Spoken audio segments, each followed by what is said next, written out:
What sets each of the actors who have played Batman in the film so far apart? What aspect of the Caped Crusader have they brought out more than the others, proving that Batman is a much more complex character than each of these works taken separately would have us believe?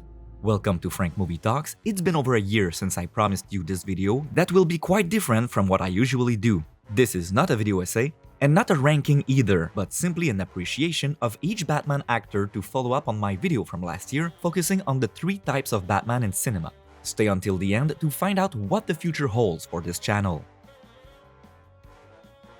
If Tim Burton showed us almost from the beginning of his duology that Bruce Wayne is a philanthropist who gets involved in his community, if only by organizing charity events, and that Nolan suddenly revealed to us in the 3rd film that Bruce had found the time to visit an orphanage in the previous films, neither Keaton nor Bale have really had the opportunity to get their teeth into this aspect of Bruce Wayne. And so it's Adam West who has the honor of having played a philanthropic Bruce Wayne and even a philanthropic Batman. Indeed, his benevolent nature and his constant efforts to set an example not only to the youngest and to the most disadvantaged, but also to all citizens, to the members of the police force and even to his adversaries, make Adam West's Batman the champion of this aspect of the character. Before Robert Pattinson came along, Michael Keaton and Val Kilmer were the only actors who had played Bruce Wayne and Batman as insane and almost evil beings. But it's definitely Michael Keaton who reigns in this department. Thanks to his performance that redefined how all the actors reprising the role after him would play the Caped Crusader, Michael Keaton made the character of Batman more realistic than he had ever been before, something that Christopher Nolan would only achieve by sacrificing the gothic element of Batman when it's supposed to be one of the most indispensable aspects of his universe. Keaton's Bruce Wayne was maybe a bit similar to Clark Kent, but Clark Kent if he was haunted by his irresistible urge to let the monster take over, something we would not see until Robert Pattinson. If you know anything about Val Kilmer's career and his behavior on the set of Batman Forever, then you know that he hated his character and quickly decided not to act. Ironically, this decision seems to have paid off, since it highlighted the fact that Bruce Wayne is emotionally detached. And perhaps Val Kilmer would have been the right actor to play Batman as the cold, cruel, and treacherous strategist that he is in the comics. George Clooney has been tasked with playing Bruce Wayne and Batman as a father figure, a role that had previously been reserved to Alfred. And that's probably why the script leaves out the butler, to give George Clooney the space he needs to bring Val Kilmer's emotionally detached Bruce Wayne, the jealous big brother he represents to Robin, to a caring father to both Robin and Batgirl. It's also one of the many reasons why George Clooney's Bruce Wayne/Batman is the closest to the one Adam West played. If you have followed this channel a bit, then you already know that I was not particularly impressed with Nolan's efforts to adapt Batman. I am neither a fan of the changes made to his costume in The Dark Knight, nor of his Batmobile, his voice, I can get it out over the bay. And I would have preferred that he continues to follow Henri Ducas's teachings on the art of becoming invisible, rather than attacking his adversaries in broad light like he does in the 2nd and 3rd films. However, what Christian Bale did better than all of the others was to play Bruce Wayne as a superficial billionaire playboy. In fact, it's perhaps because of his excellent work with this aspect of Bruce Wayne that Matt Reeves did not dare to show it in his 1st film.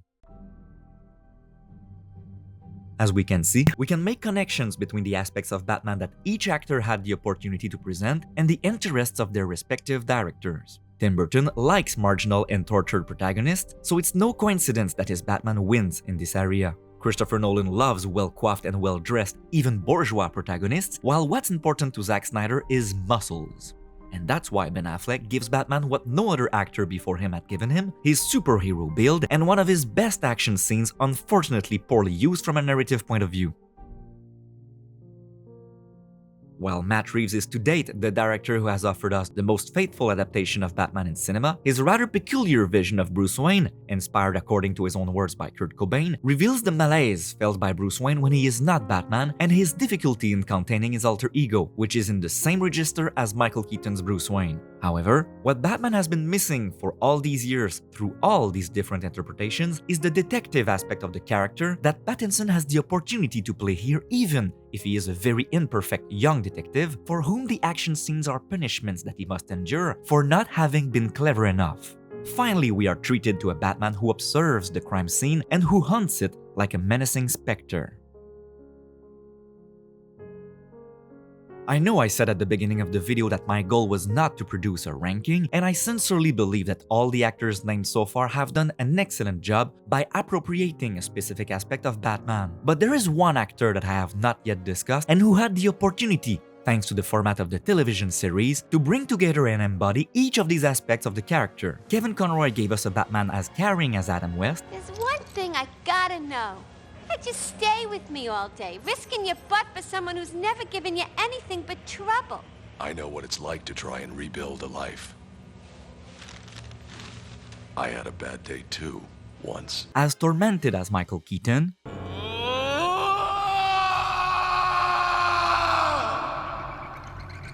Sometimes as emotionally detached as Val Kilmer. You sure about this extortion ring? Uh-huh. It's been 4 hours. Uh-huh. You still think they'll show? Uh-huh. Lucky for me, you're such a good conversationalist. And sometimes warmer like George Clooney. You were right, you know. Not bringing me along. You knew I'd take it too personally. It wasn't that, Robin. It wasn't that at all. Zuko's taken so much. Caused you so much pain. I couldn't stand the thought that he might take you, too. A billionaire playboy like Christian Bale and shaped like Ben Affleck, he also showed himself able to do detective work like Robert Pattinson. You know who he is? I figured the creator of the Minotaur game was behind this the minute I saw that billboard. I read all about him in the company records I examined. His name's Nigma. Edward Nigma. Batman the Animated Series remains unmatched to this day, even when some of its creators attempt to replicate its success. By the time I watched the Caped Crusader series, YouTube was already filled with both positive and negative reviews. There are those who praise its homage to film noir from the 1940s, and there are those who throw a fit whenever a film or a series take a so-called woke turn. It ought to be me really going. Why? Well, I'm, and you're, Because you're black. You are. Sure, there's a right and a wrong way to do woke. I've touched on this a bit in my Star Trek videos. But in the case of Caped Crusader, changing the Penguin to a woman does so little for the series, at least for now, that it's as ridiculous to praise it as it is to condemn it. The Joker was also made a woman in Flashpoint and no one poked their eyes out, as far as I know. Still, I don't really want to repeat what has already been said 1,000 times in other videos, especially since I'm very late to the party. But the question I asked myself while watching the series, and which was not addressed in the videos I went to watch afterwards, is: who is it for? Who is the target audience of Caped Crusader? The series is presented as being mature, sometimes violent, and Prime does not recommend it for children under 13. However, it presents a Batman at the beginning of his career, and most of the episodes end with a Sesame Street lesson like, "You have to be nice to Alfred." Some of these lessons are even contradicted by the plot itself. In an episode where Batman is confronted by the ghost of an aristocrat who believes that the rich and the poor are two different races and should therefore be treated differently one and the other, the only way to defeat the ghost is by using the blood of an aristocrat, effectively proving the villain right, even though the revelation of the episode is that Alfred is from an aristocratic bloodline. Bruce Timm tries to reinvent Harley Quinn to make her independent from the Joker, which is certainly commendable, but the reason they give her to adopt her name and costume is at least 3 victims late compared to the fact that she already has that nickname. Harvey Dent's transformation into Two-Face doesn't come close to the one shown in Batman the Animated Series, and his character is almost as underused as he was in The Dark Knight. The real dramatic stakes of the series concern the trio of Barbara Gordon, Renee Montoya, and Harley Quinn, but the scenes that move the plot forward are still reserved for Batman. Continuing the tradition of Batman the Animated Series, Bullock is presented as a clone of Flash, even though Flash is also present. I can only encourage you to read No Man's Land to discover how much more Bullock is than just a grumpy guy who doesn't like Batman. I feel like the Caped Crusader series was not produced for fans of the animated series, but to attract them so that they encourage their children to watch it. Despite everything I have said here, the ending of the series, which is reminiscent of Batman Year One, Batman Begins, and The Batman, makes me want to give the second season a shot and see the beginnings of the Joker. Speaking of the devil, I'm about to post a video about Joker Folie à deux, and this is a big year for Batman fans since the Penguin series just started as well. In the meantime, for those who are interested, I'm currently editing my next series of video essays which will not only focus on Tintin, but also on Spielberg's cinema, Indiana Jones, James Bond, the adventure genre, the hero's journey, and I unapologetically announce to you that it will be the best series of video essays produced so far by this channel.